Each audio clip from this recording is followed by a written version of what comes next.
In this video, I'm going to show you guys how I went from being a complete beginner at the side split to being able to do a side split in just 2 weeks.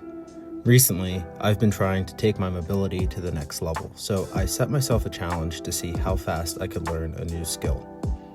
To me, the side split has always been a hard milestone that showcases an incredible amount of mobility and flexibility. I've tried to learn it in the past and I've always hit a roadblock before I could even get close to doing a full side split. But this time I had a lot of motivation to train it, and this is how I did it.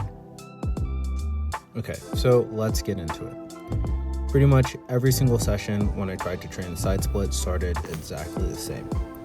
I would just start by trying to warm up as thoroughly as possible. I knew at the beginning that it was going to be crucial for staying healthy, that I would warm up and really take my time before I tried to do the side splits.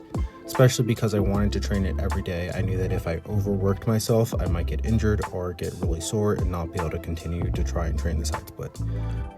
I would try and keep my warm-up as active as possible. So normally this looked like doing reps and dynamically moving from position to position instead of doing static holds. Just adding more movement to my warm-up helped my body get warmer, and honestly it helped to create a lot more blood flow. My main objective in warming up was trying to get my hips as warm as possible so that way they felt really good when I would actually go and try the side split. Normal things that I included in my warm-up were lunges, pigeon poses, butterfly poses, forward folds, and things like that. Every single day, my warm-up might look a little bit different, but for the most part, it was pretty consistent in the fact that I would just stretch until I felt very warm and loose in the hips. My warm-up normally would take between 5 to 10 minutes, depending on how sore I felt from the previous day of training. And it wouldn't look exactly the same every single day. I would kind of go off the feel, but normally my warm-up would take at least 5 to 10 minutes. Once I finished warming up, I was pretty excited to jump into trying the side splits as quickly as possible. But honestly, the warm-up was still the most important part of my session, because if I didn't warm up, then I couldn't move into the side splits as effectively. Even just a week into the challenge of learning a side split, I was already starting to see a lot of progress. After just a week, this is about what my side split looked like. I still had a long ways to go and almost a foot until my hips were actually on the ground, but I was already seeing so much progress from where I started. I don't think I have a video of the first side split that I attempted, but this is what it looked like after 1 week. After warming up, every single session was pretty similar. My main objective was just to try and hold the side split multiple times and go deeper and deeper every attempt. On my first attempt doing the side split, I would go until about 50% as deep as I felt like I could go, and I would try and hold this position for 30 seconds to warm up. My second attempt, I would go around 75% as deep as I thought I could go. My third attempt, I would try and go around 90% as deep as I thought I could go. Doing it like this, I would continue to warm up and progressively go deeper and deeper into the side split until I was at my max. I think doing it progressively like this helped me not get injured instead of just trying to jump straight into a max deep side split. After the first 3 attempts of gradually going deeper and deeper, on my 4th attempt, I would try to go as deep as I could. And every attempt after that, I would try and just totally max out. It always felt like with each attempt, I could go a little deeper and a little deeper. The first week, I was only doing 5 attempts every day, but by the second week, I was doing anywhere between 5 to 10 reps, depending on how I was feeling. When I started the challenge, I originally set out to try and accomplish it in just 2 weeks' time. Now, I knew that this was a pretty ambitious time frame, but honestly, I just wanted to see how much progress I could make as quickly as possible. Even if I didn't reach my goal in the end, it was going to be okay because I was going to keep training it no matter what until I could do it successfully. After having practiced the side split for a week, I had also learned a couple tips that were really helping me improve.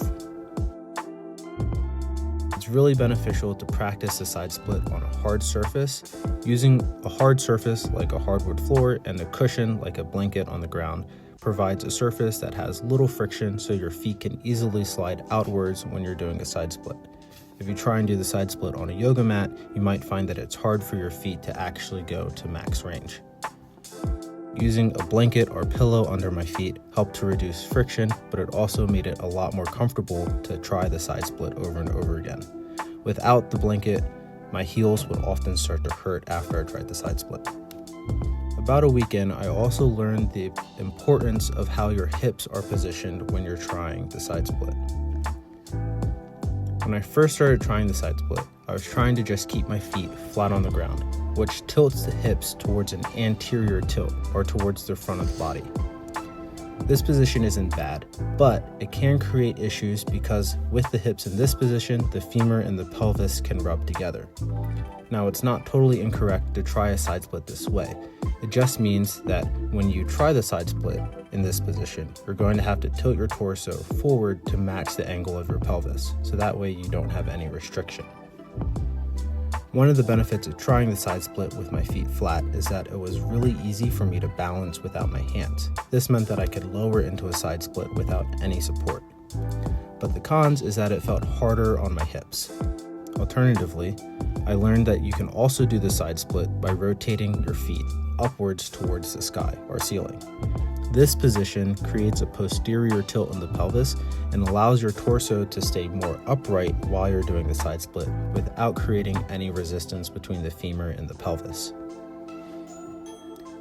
For me, I found that this position was much easier on my hips, and I also found that I could go a lot deeper in this position versus with my feet flat on the ground. However, the downside is that I did find it harder to balance in this position because you're mainly only on your heels, not your whole foot. Because of this, I started to use one finger on the ground to help me balance when I tried the side split. Most days that I was training the side split, I often went to the gym because I found it easier and I had a lot more space. But there were a lot of days where I did train at home just out of convenience or a time restriction.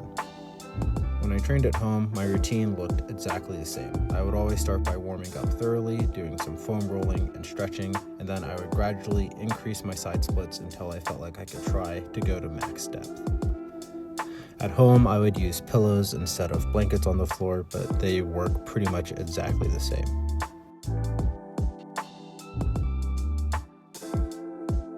About a week and a half into the challenge, I was actually starting to see some real progress in the depth of my side split. I think on day 11, I had one of the biggest breakthroughs that I had had in my whole side split journey. Day, I was just training at home, just like every other session, but by the time I got to my 5th or 6th time going as deep as I could into the side split, my calves were actually able to touch the ground for the first time. This was a really big breakthrough, and I had never gone this deep into a side split before, so I was super psyched to be seeing progress. This was easily the deepest I had ever gone into a side split. I was really surprised because when I went this deep into the side split and had my calves touching the ground, it actually made it easier to balance. This meant that I could try and balance in this position without having a finger on the ground. It was still pretty difficult, so most of the time I still kept the finger on the ground so I could stay in the position for longer, but I was just psyched to be seeing so much progress. This was really cool because for the first time it actually felt like I was getting close to being able to do a side split.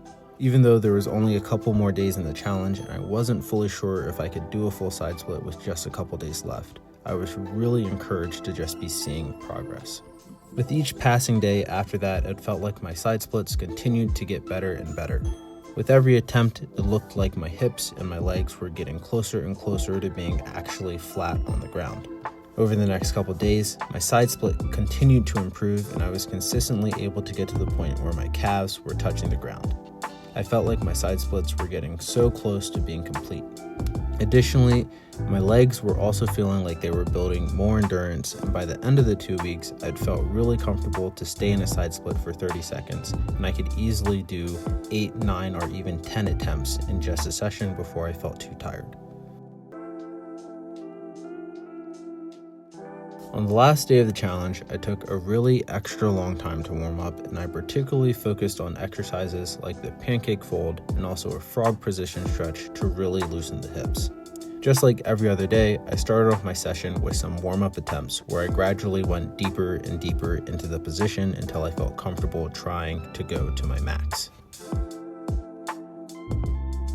Once I had warmed up super thoroughly, I gave one last attempt where I just tried to go as deep as I possibly could, and this is what it looked like.